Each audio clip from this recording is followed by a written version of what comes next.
gotta change it. We are now 9 days until Christmas. 9 days. I don't know if it's backwards on your thing, but mine says 9. All right. To me, it says 9. All right, friends.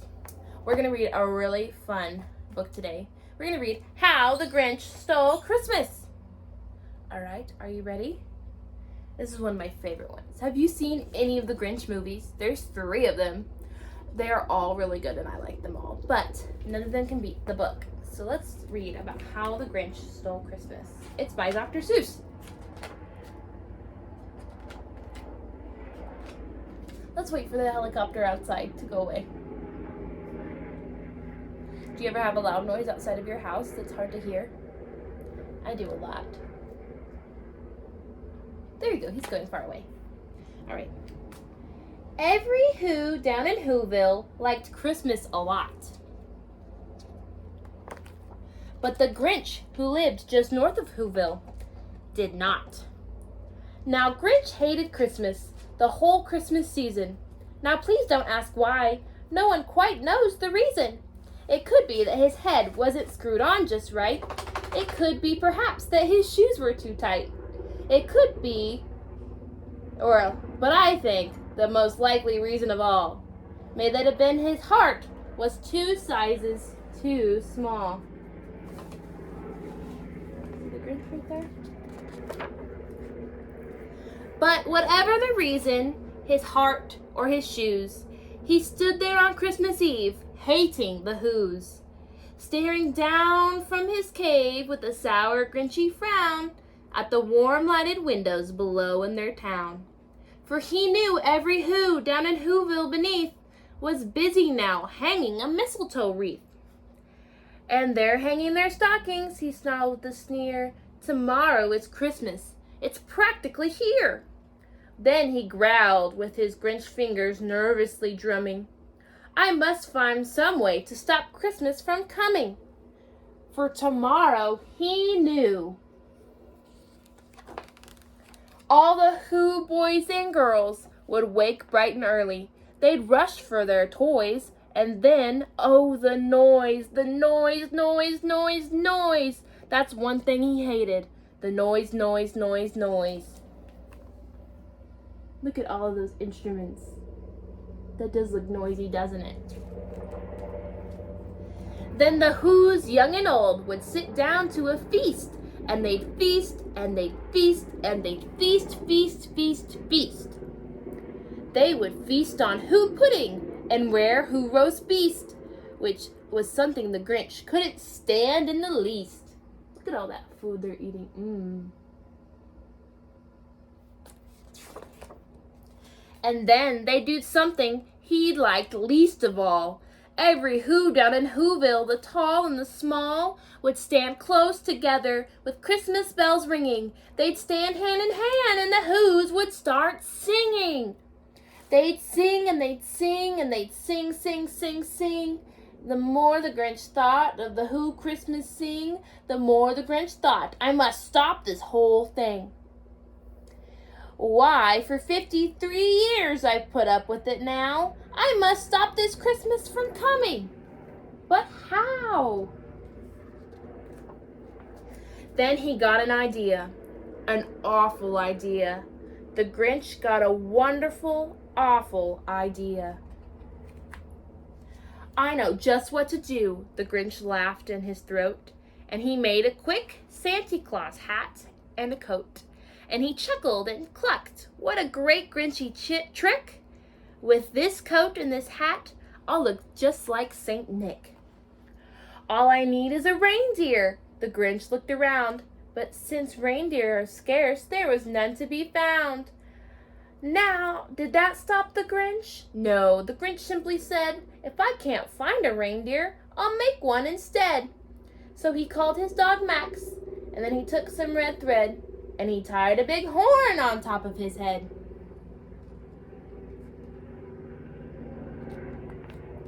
Then he loaded some bags and some old empty sacks on a ramshackle sleigh, and he hitched up old Max. Then the Grinch said, giddy up, and the sleigh started down towards the home where the Whos lay a snooze in their town.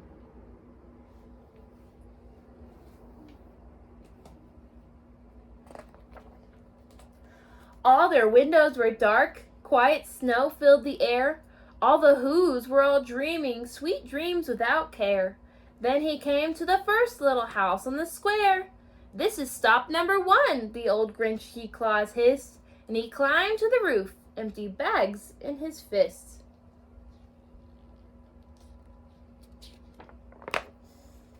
Then he slid down the chimney, a rather tight pinch, but if Santa could do it, then so could the Grinch. He got stuck only once, for a moment or two, then he stuck his head out of the fireplace flue, where the little Who stockings all hung in a row. These stockings, he grinned, are the first things to go.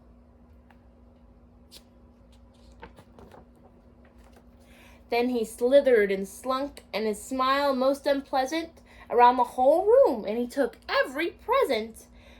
Pop guns and bicycles, roller skates, drums, checkerboards, tricycles, popcorn and plums, and he stuffed them in bags, and the Grinch very nimbly stuffed all the bags one by one up the chimney. There he goes, taking all the Christmas away. Then he slunk to the icebox. He took the Who's feast.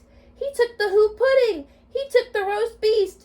He cleaned out that icebox as quick as a flash. Why, that Grinch even took their last can of Who hash. Then he stuffed all the food up the chimney with glee. And now, grinned the Grinch, I will stuff up the tree. Think the tree's gonna fit up the chimney? Oh, there it goes. And the Grinch grabbed the tree, and he started to shove, when he heard a little sound like the coo of a dove. He turned around fast. He saw a small Who, little Cindy Lou who was not more than 2. Excuse me. The Grinch had been caught by this tiny Who daughter, who'd got out of bed for a cup of cold water. She stared at the Grinch and said, "Santa Claus, why? Why are you taking our Christmas tree? Why?" But you know that old Grinch was so smart and so slick, he thought of a lie. He thought up it quick. "Why, my sweet little tot," the fake Santa Claus lied, "there's a light on this tree that won't light on one side.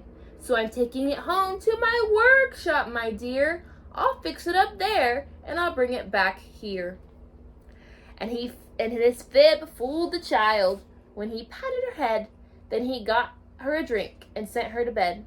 And when Cindy Lou Who went to bed with her cup, he went up the chimney and stuffed the tree up.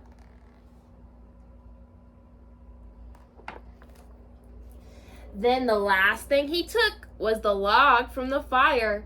Then he went up the chimney himself, the old liar. On their wall was left nothing but hooks and some wire.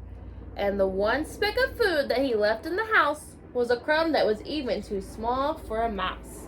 There's the mouse with this little tiny crumb that's too small. Then he did the same thing to all the other Who's houses, leaving crumbs much too small for the others Who's mouses.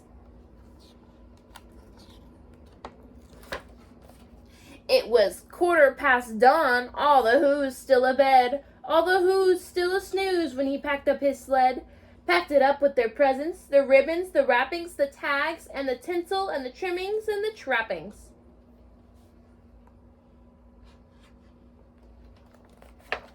"3,000 feet up the side of Mount Crumpet, he rode with his load to the tip-top to dump it. Pooh, pooh to the Who's, the Grinchishly humming. They're finding out that no Christmas is coming. They're waking up. I know just what they'll do. Their mouths will hang open a minute or two. Then the Who's down in Whoville will all cry, boo-hoo."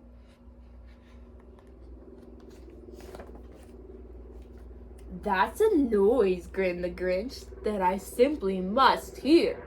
So he paused, and the Grinch put his hand to his ear. He did hear a sound rising over the snow. It started in low, and then started to grow.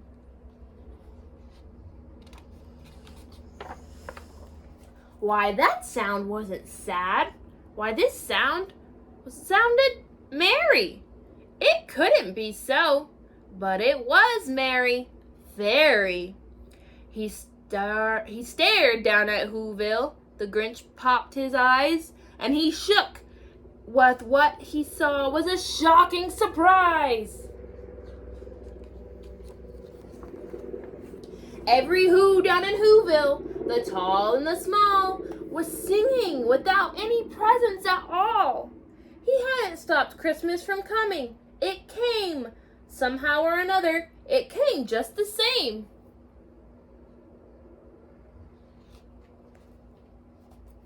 And the Grinch, with his Grinch feet ice cold in the snow, stood puzzling and puzzling. How could it be so? It came without ribbons. It came without tags. It came without packages, boxes, or bags. And he puzzled 3 hours till his puzzler was sore. Then the Grinch thought of something he hadn't before. Maybe Christmas, he thought, doesn't come from the store. Maybe Christmas perhaps means a little bit more.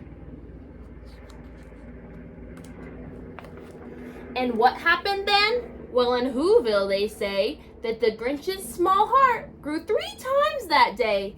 And the minute his heart didn't feel quite so tight, he whizzed with his load through the bright morning light. And he brought back the toys and the food for the feast.